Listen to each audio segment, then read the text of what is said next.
Hi everyone, welcome back to the channel. क्या हाल है आप सबका? सो आज गाइस मैं इस रेड क्वीन का, बेसिकली रेड क्वीन तो मेरी CBR 250R है, but this is also very very beautiful looking car.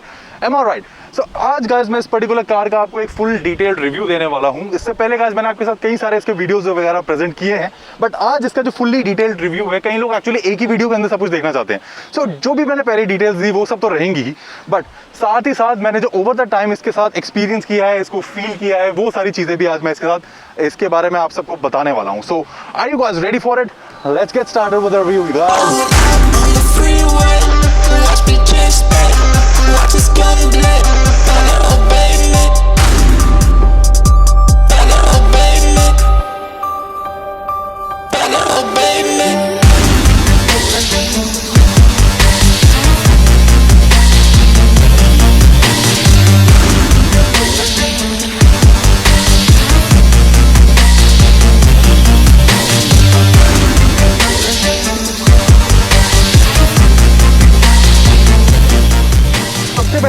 सबसे पहले जो दिखाई दे रही है उसी के बारे में बात करते हैं, जो कि है इसका एक्सटीरियर लुक्स। देखो, जो लुक्स है गाइस वो सबसे बड़ा सब्जेक्टिव मैटर है। किसी को कोई चीज पसंद आती है, किसी को कोई चीज पसंद आती है। अब जैसे I am the owner of Fiat Grande Punto as well as a Tata Nano, and bike को भी छोड़ देते हैं, अभी कार्स के ऊपर ही बात करते हैं। सो कुछ लोगों को फीट ग्रांडे पुंटो की लुक पसंद नहीं है, पर मुझे कुछ ज्यादा ही पसंद है। और टाटा नैनो उन्हें बड़ी फंकी सी, बड़ी नॉन इंटरेस्टिंग सी कार लगती है, बट मुझे वो भी बहुत पसंद है। एंड बीइंग दिस अपोलो, मैं अपने टेस्ट के हिसाब से बात करूं तो I just love the way this particular car looks, specially with this GTI body kit. Man look at it, क्या लग रही है इस पे, एंड कंट्रास्टिंग रूफ, वाह, देख के मजा आ गया। एंड GTI का लोगो भी अगर आप ध्यान से देखो तो बहुत ही ज्यादा ऑसम लग रहा है यहाँ पर। सो लुक्स का मैटर सब्जेक्टिव है, लुक्स के ऊपर मैं ज्यादा कुछ नहीं बोलूंगा। आप क्या कहते हो guys in the comment section, मुझे जरूर बताना। पोलो आप लोगों को कैसी लगती है in terms of look, and with this 16 inch alloy wheels, that too in grey colour just like my Punto. इसके बारे में तो यार मैं कुछ कह ही नहीं सकता ना। एंड अब एक्सटीरियर के अंदर लुक्स की हम बात तो कर रहे हैं, लेकिन कोई चीज होती है जैसे क्वर्कीनेस होती है जो नहीं पसंद आ रही होती, उसके बारे में भी अगर मैं बात करूं तो एज सच गाइस मुझे सिर्फ इसके ओवरव्यू से थोड़ी सी शिकायत है, वो भी यूज करते हुए, not the way them looks. दिखने में ठीक है, आप देखो दिखने में they are okay, but usability का अगर फैक्टर मैं देता हूँ यहाँ पे, तो वो बड़े से मुझे अंदर से बैठ के बड़े छोटे लगते हैं। सो एक ये काइंड ऑफ अ डाउनफॉल है उनका। बाकी everything on this particular car looks fantastic to my eyes. And एक छोटी सी कमी मुझे दिखाई देती है। हाँ, आप सोच रहे होगे ना कि कमी तो कुछ बता ही नहीं रहा। एक कमी ये है, आई डोंट नो इस पर्टिकुलर कार के साथ ही सभी पोलो के साथ है। अब अगर ये वाइपर्स देखो, नॉर्मल फ्रेम वाले वाइपर्स हैं फ्रंट में। अगर फ्रेम वाले वाइपर आप दे रहे हो तो फिर पीछे भी फ्रेम वाले दे दो। अगर पीछे फ्रेमलेस वाइपर क्यों? अगर पीछे फ्रेमलेस है, आगे भी मेरे हिसाब से फ्रेमलेस होना चाहिए था, राइट? सो अब ये एक काइंड ऑफ ग्लेरिंग ओमिशन है, या आई डोंट नो कि इस पर्टिकुलर कार के साथ है ये, जो भी है, एक यही चीज है इसके एक्सटीरियर में। सो एक काम करें, अब इंटीरियर में चलते हैं।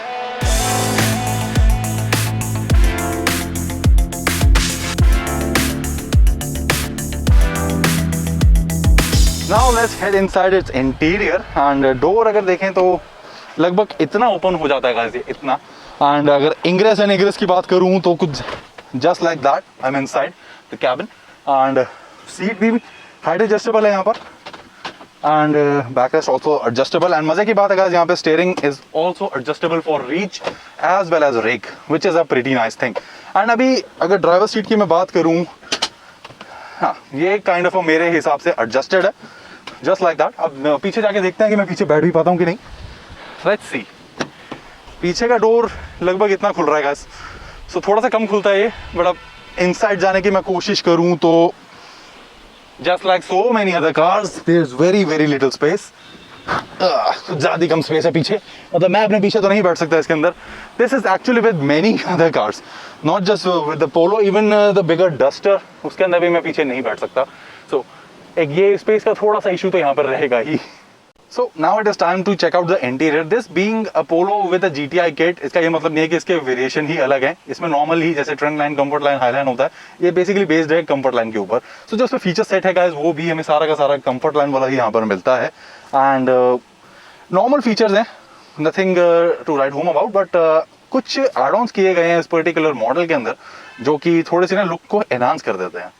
Like if we look at the dashboard, यहाँ पे कुछ भी एडिशनल नहीं है, just the centre panel, AC vents, इनको बॉडी कलर के अंदर फिनिश किया गया, जो कि बहुत सुंदर लग रहा है. And unfortunately there are no steering mounted controls and it's a five speed gear box.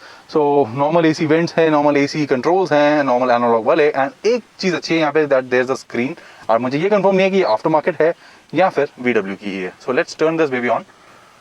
VW, that's pretty nice. Welcome to Volkswagen. And let it boot up. तब तक अगर हम बात करें तो नॉर्मल ही फीचर्स यहाँ पे देखने को मिलते हैं. एंड अगर ग्लव बॉक्स देखें तो it's a pretty decent size guys. इतना बड़ा साइज नहीं है बट इतना छोटा भी नहीं है. Actually it's bigger than the Puntos. And यहाँ पे ये FM वगैरह चालू हो गया है. So let's crank up the volume a bit.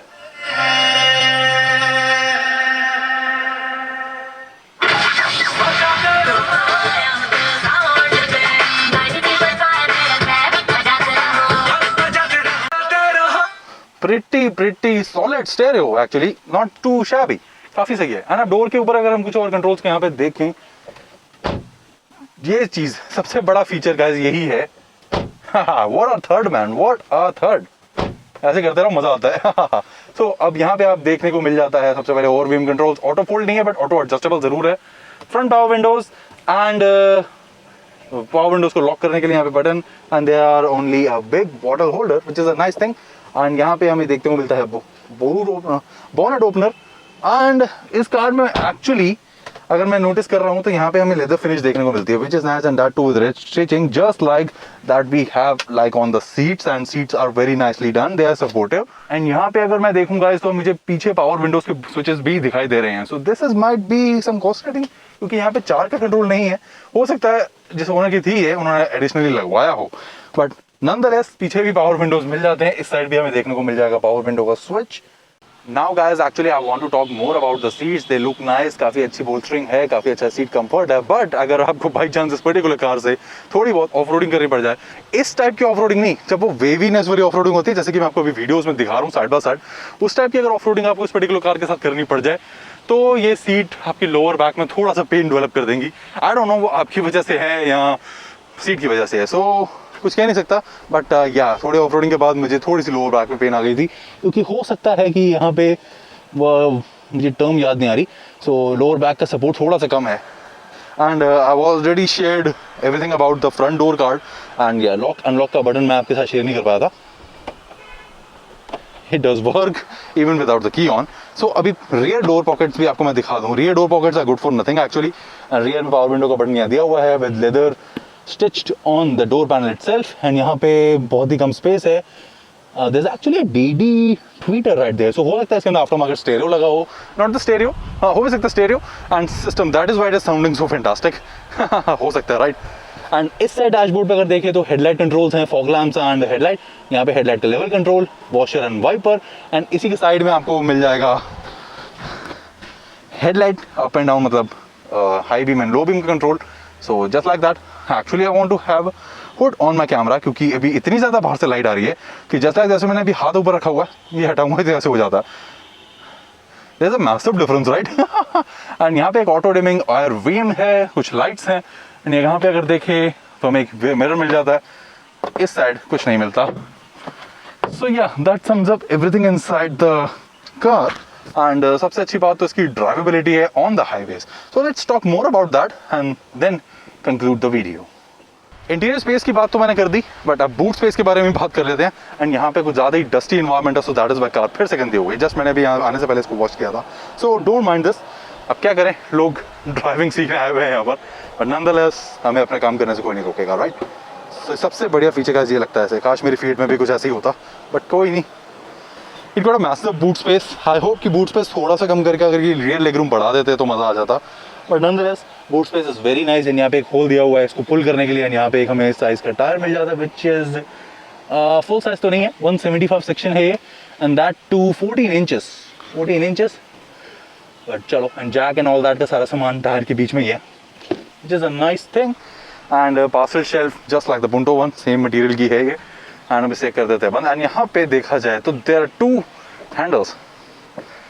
Usually लोग यहीं से बंद कर देते हैं, बट मैं सजेस्ट करता हूँ यहाँ पे क्यों हाथ लगाना है, जब ये दे रखें यूँ खींच दो, पुंटो में चले जाता है नीचे.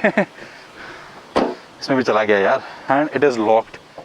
एंड यहाँ पे अब मैंने नोटिस किया है कि there is a small stubby camera जो कि यहाँ पे आपको ज़मीन दिखा देगा, जिससे कि आपको रिवर्स पार्क करना बहुत ही ज़्यादा ईजी हो जाएगा। Let's roll full throttle 6500 RPM. Oh wow, second gear wheel spin.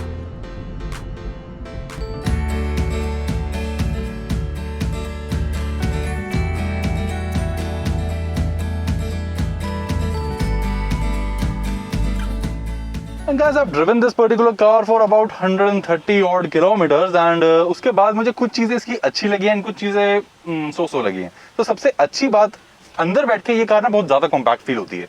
Check out the dashboard size, I mean बस इतना सा ही डैशबोर्ड है इसके अंदर, जो कि कार को अंदर से काफ़ी ज़्यादा कॉम्पैक्ट बना देता है। तो इसका सिटी ड्राइवेबिलिटी इज़ फैंटास्टिक। तो सिटी के अंदर मुझे अभी तक 120 ऑड किलोमीटर्स मैंने कवर किए, 130 ऑड किलोमीटर्स। तो उसके दौरान मतलब मैं मेजॉरिटी ऑफ टाइम सिटी में ही था, मतलब अप्रॉक्सीमेटली 80-85 किलोमीटर्स में सिटी में ही था। एंड वहाँ पे मुझे बहुत ही ज़्यादा इजी फील हुआ। मतलब मैं ऐसा नहीं लग रहा था कि मैं कोई नई कार चला रहा हूँ या फिर कोई दूसरी जगह। मतलब ऐसा होता है ना कि अपनी कार के अलावा कोई और कार हम चलाते हैं तो बड़ा ऑकवर्ड सा फील होता है, बट इस पर्टिकुलर कार में ऐसा मेरे साथ नहीं हुआ। And I also driven this car for about 40 kilometres on the highway. And सबसे बढ़िया वोक्सवैगन की ये बात है कि it is rock stable. It is rock stable. I've did the maximum speed of this thing at 160. तो उसमें भी कोई भी एक्चुअली स्टेबिलिटी रिलेटेड कोई इशू नहीं आया। मे बी 16 इंचेस 190/16 टायर्स है तो उससे और ज़्यादा बेनिफिट हुआ होगा। सो सस्पेंशन सेटअप सिटी में थोड़ा सा रॉक हो जाती है कार, बट हाईवेज पे स्टिफर सस्पेंशन है तो वो बहुत ज़्यादा बेनिफिशियल है। लेकिन सिटी के अंदर थोड़ा सा आपको कंफर्ट सैक्रिफाइस करना पड़ता है। So this is basically guys 1 liter MPI model, not the GTI। इसके अंदर सिर्फ GTI की बॉडी किट लगी हुई है, अलॉय व्हील्स लगे हुए हैं। So आप अगर ध्यान से देखो तो ये वाला पर्टिकुलर जो GTI का बम्पर है ये पोलो के फेस पे बहुत ज़्यादा ही अट्रैक्टिव लगता है। So इन एनी केस अगर आप नॉर्मल पोलो भी लेते हो तो ये वाले बम्पर पे आउट कराओ ना बहुत सही लगेगी गाड़ी। बट एक ही कमी ये है कि GTI model got headlamp washers, but इसके अंदर ये सिर्फ डमी है। And alloy wheel 16 inches, they look fab. And side में जो स्कर्टिंग आप देख रहे हो, this is also looking fab. And पीछे का जो रियर बम्पर है वो भी GTI है एंड ऑल्सो द एग्जॉस्ट। सो ये एक्चुअली ओवरऑल कार की लुक को काफ़ी ज़्यादा एनहांस कर देता है। तो बाकी देखो लुक्स हर सब्जेक्टिव जैसे कि मैंने बोला, बट ये जो छोटे छोटे चेंजेस यहाँ पे किए गए हैं like the contrasting roof and इसका जो ये this is not wrap guys, this is not wrap, ये प्रॉपर जो इसका डिज़ाइन ही ऐसा है। This is looking very good, but size थोड़ा सा छोटा है टू माई आइज। बाकी in every case the car looks fab। जहाँ पे guys हम इतनी बातें कर चुके हैं, why don't we open the bonnet as well and talk about the engine also। So जैसे कि मैंने आपको पहले भी बताया, this is not a TSI, it's a normal engine and there we go। So this is a 1 liter 3-cylinder motor जो कि ज़्यादा कुछ नहीं, बस 75 हॉर्स पावर जनरेट करते हैं, about 96 Nm torque. I am may be wrong on the torque front, but या I think इतना ही है इसके अंदर। बट TS ऐसे डेफिनेटली अंडर पावर आपको फील होगा, बट मुझे normal day to day life के अंदर ये बिल्कुल भी अंडर पावर फील नहीं हुआ। एंड इसका एक्चुअली एक डिटेल्ड टॉप स्पीड रन भी है इस पर्टिकुलर कार का, दिस वेरी सेम कार का। सो वो भी आप देखना चाहो तो देख सकते हो। सारे के सारे लिंक्स जितने भी इसके एडिशनल स्टैंडअलोन वीडियोस हैं वो सारे आपको डिस्क्रिप्शन में ही मिलेंगे। सो इंजन कंडीशन देखी जाए तो सब कुछ बहुत अच्छा है। माउंट्स की कंडीशन देखे, this is being a 2018 car, इसके अंदर कोई भी कोरोजन एंड ऑल दैट कुछ नहीं है। बट आई होप कि नीचे अगर अंडर बॉडी प्रोटेक्शन मिल जाती तो मज़ा आ जाता। But nonetheless, everything feels nice and कोई अंडर bonnet insulation भी नहीं है, but still the car feels quite a bit refined। मैं आपको भी इंजन स्टार्ट करके दिखाऊंगा एंड कोई खास वाइब्रेशन नहीं, वाइब्रेशन तो मुझे खैर फील ही नहीं हुई है। And drivability is very nice of this particular car. Alrighty people, so it is time for a short drive। वैसे तो जो कि मुझे आप सबको बताना है वो ड्राइव मैं ऑलरेडी कर चुका हूँ, क्योंकि कार मेरे पास पिछले 130 किलोमीटर्स के लिए थी एंड आज मुझे इसे रिटर्न करना है। सो अभी चाबी की भी अगर मैं बात करूँ तो सिंपल चाबी है काफ़ी, फ्लिप की just like that. And 3 button यार इस पर देखने को मिल जाते हैं, 3 बटन से, एक लॉक, एक अनलॉक एंड एक बूट रिलीज। सो डायरेक्टली आप इससे बूट रिलीज कर सकते हो, बट खोलना हाथ से ही पड़ेगा नॉट लाइक सेडान्स जिनमें बस बटन दबाओ वो खुल जाता है। सो अब यहाँ चाबी लगाई, यहाँ पर इग्निशन इज ऑन। अब यहाँ पर ही AC ऑफ कर देते हैं एंड अब गाइस मैं इसको स्टार्ट करने वाला हूँ इन 3, 2, 1। कैसा लग रहा है गाइस? कार एकदम स्टार्ट है बहुत बढ़िया तरीके से and it is not vibrating और एनीथिंग। बहुत ही माइल्ड वाइब्रेशंस है, being a 3 cylinder engine, but nothing special, बहुत ही माइल्ड है। सो अभी इसके अंदर एक चीज़ बहुत अच्छी है, लो एंड टॉर्क। अभी मैंने जस्ट क्लच पे से पैर हटाया, car started to move, sorry about that, so car started to move just like that. So जरा से रोड पे ले चलते हैं। एंड जैसा कि मैंने आपको बस पहले स्टार्टिंग ऑफ द वीडियो मतलब मिडवे ऑफ द वीडियो के अंदर बताया कि this being has a short dashboard, so उससे बेनिफिट क्या है कि इसको सिटी ड्राइवेबिलिटी इसकी बहुत ही ज़्यादा ईजी हो जाती है, बहुत ही ज़्यादा ईजी।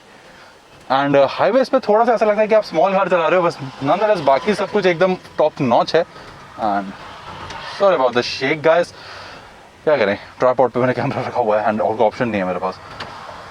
ऑलराइट, सो 20 की स्पीड जैसी पर्टिकुलर कार क्रॉस, 20 नहीं एक्चुअली 15 की स्पीड जैसी कार क्रॉस करती है एंड ऑटोमेटिकली डोर लॉक हो जाते हैं इसके। सो that is a good feature. Punto में ये चीज़ 20 की स्पीड पे होती है, इसके अंदर 15 पे हो जाती है। So that is a difference. So single speed पे यार AC ऑन कर लें एंड AC से कुछ खास डिफरेंस नहीं पड़ता इस पर्टिकुलर इंजन में। That is very nice thing. मेरी नैनो है जो उसको 624 सीसी का ट्विन सिलेंडर इंजन है, उसके अंदर डेफिनेटली पड़ता है। 800 RPM जैसे आपका आइडल पे चल रहा है तो AC ऑन करती it jumps to 1000, but I think इसके अंदर ऐसा कुछ नहीं है। मैं एक बार रोक के चेक कर रहता हूँ आपके लिए, जैसा ट्रैफिक थोड़ा सा निकल जाए यहाँ पे। एंड तब तक गाइस हम बात करते हैं इसकी सिटी ड्राइवेबिलिटी की। मैंने आपको ऑलरेडी काफ़ी सारी चीज़ें बता दी हैं। It is very easy to drive in the city, कोई इशू फील होता ही नहीं है सिटी के अंदर। एंड जो पावर स्टीयरिंग है इसका that is an EPS unit. EPS unit होता है इलेक्ट्रॉनिक पावर स्टीयरिंग, जो कि बहुत ही ज़्यादा सॉफ्ट है। यू टर्न्स लेने, टाइट टर्न्स लेने, कोई भी आपको इशू उसमें आपको फील ही नहीं होगा, which is another very very good thing, right. And दूसरी चीज़, अब चलते हैं गाइस हाईवे पे, क्योंकि सिटी में मैंने आपको बहुत ज़्यादा चीज़ें बताई हैं। हाईवे पे इस पर्टिकुलर इंजन के साथ जब मैं था, फर्स्ट 3 गियर्स आर एक्सप्लोसिव। मतलब फर्स्ट गियर से आपने पिकअप ले, देन आपने हाई RPM पे ही सेकंड गियर को एंगेज किया, देन सेकंड गियर जैसे ही एंगेज करके आप क्लच रिलीज करते हो उसी टाइम व्हील स्पिन करता है। That is a very very powerful thing. जबकि just 75 bhp petrol engine, torque भी इसमें सिर्फ 100 से भी नीचे है। सो उसके अंदर अगर कार व्हील स्पिन कर रही है वो भी 16 इंच के टायर्स के साथ, तो let's roll full throttle 6500 RPM। Oh wow, second gear wheel spin. अभी गाइस आपको स्पीड में आपको इतनी नहीं बताने वाला, 65 RPM पे हूं मैं, 80 की स्पीड टच हो रही है। थर्ड गियर कुछ तो है, कुछ तो ट्यूनिंग है वोक्सवैगन की, राइट। एंड उसके बाद थर्ड गियर भी बहुत अच्छा पुल करता है, till 120 does. And fourth gear को अगर आप 110 या समथिंग लाइक दैट पे अगर आप एंगेज करते हो तो भी मतलब उसकी जो पिकअप है वहाँ पे 120 के बाद it just tapers of. Fourth gear fifth gear एक जैसे चलते हैं। रो पिट के बहुत ज़्यादा लंबे टाइम के बाद the car will touch 160 kph, which is commendable for this particular engine। छोटा सा इंजन है लेकिन इस पर्टिकुलर कार, हेवी कार के साथ भी वो 160 टच कर जाता है, तो और क्या चाहिए, राइट, और क्या चाहिए। एंड सस्पेंशन सेटअप की अगर मैं डिटेल में बात करूं तो suspension is on the stiffer side. तो सिटी के अंदर जहाँ छोटे मोटे गड्ढे आ जाएंगे, लो स्पीड पे अगर उन्हें टैकल करते हो तो कार थोड़ी रॉक होती है, यूं यूं यूं यूं वाली सिचुएशन आपको फील करनी पड़ेगी। अदरवाइज नॉर्मल जैसे अभी फ्लैट रोड पे मैं चल रहा हूँ, जैसे अभी एक मैनहोल आया, फील हुआ थोड़ा सा, आपको ज़्यादा फील हुआ होगा, इतना भी फील नहीं होता, लेकिन या हार्ड सस्पेंशन है तो वो कार रॉक कर देता है। लेकिन वही चीज़ जब मैं ओवर 100 की स्पीड पे हाईवे पे था, wow wow wow guys, just what a fantastic experience that was. मतलब कार ऐसी चल रही थी, अब मैं मतलब वेव भी कर रहा था, आई मीन जैसे ट्रैफिक था, so I just cross the traffic little bit filtering, बहुत ही ज़्यादा इजीली, बहुत ही ज़्यादा कंपोज्ड मैनर के साथ वो हुई। लेकिन जहाँ बात आ जाती है लो स्पीड की, लो स्पीड में जैसे ख़राब रोड है एंड दिल्ली में रहते हैं और दिल्ली के आसपास के इलाके आजकल थोड़े ज़्यादा ख़राब हो रखे हैं, तो वहाँ पे आपको बहुत ही ज़्यादा हिलती डुलती वाला एक्सपीरियंस ही मिलेगा। जो एलीट i20 थी, अब तो खैर दूसरी आ गई, एलीट i20 थी, उसके अंदर एक्चुअली आपको काफ़ी सॉफ्ट सस्पेंशन मिलता है, तो वो सिटी के लिए तो फैंटास्टिक है। सिटी के लिए, खड्डों के लिए कोई भी आपको इशू फील ही नहीं होगा। But as soon as you touch highway, I am really sorry about that, as soon as you touch the highway वही सेम चीज़, बट इसमें उल्टा है। सिटी में थोड़ी एवरेज है, but highway it is very composed, very good. Alrighty people, so that sums up my detailed review of the Volkswagen Polo। आपको guys कुछ भी क्वेश्चन या क्वेरी रहेगी इस पर्टिकुलर कार के मॉडल पे, which is the 1 liter MPI converted GTI। So this looks like a GTI, but it's actually a 1 liter MPI underneath it, not even a TSI। But top speed of this thing is 160। हाँ, जाने में बहुत देर लगाती है, but it goes there। That is actually a very very big deal for a 1 liter MPI 3 cylinder normal engine which only produces about 75 bhp, जो कि कुछ भी नहीं है, बट स्टिल फर्स्ट 3 गियर्स ऐसे ट्यून्ड है कि वो बड़ा ज़बरदस्त भाग लेती है यार। सो ड्राइवेबिलिटी के बारे में तो मैं आपको काफ़ी कुछ बता सकूँ, लुक्स के बारे में भी मैंने काफ़ी सारी चीज़ें यहाँ पे डिस्कस कर ली हैं। इंटीरियर में या this being a comfort line 2018 model, so उसके अंदर फीचर्स थोड़े से कम है, but regular day to life के अंदर जो फीचर्स हमें चाहिए like the ABS, like the air bags, वो सारे फीचर्स यहाँ पे हमें सारे भर भर के मिल जाते हैं। So yeah, on this particular bombshell guys, let's end this particular video. I hope you guys like this and अब मिलेंगे guys किसी और वीडियो में। This is Amol Luthra signing off. Bye bye, take care and yeah guys, channel पे car reviews वगैरह तो बहुत सारे हैं, ट्रैवल है, मेरी पर्सनल कार्स हैं, उसके अलावा कुछ ऑडियो सिस्टम भी है। सो कुछ भी गाइस आपको अच्छा लगता है तो please do consider subscribing and मिलते हैं guys in the next video. Bye bye, take care, see ya, have lots and lots of fun, take care.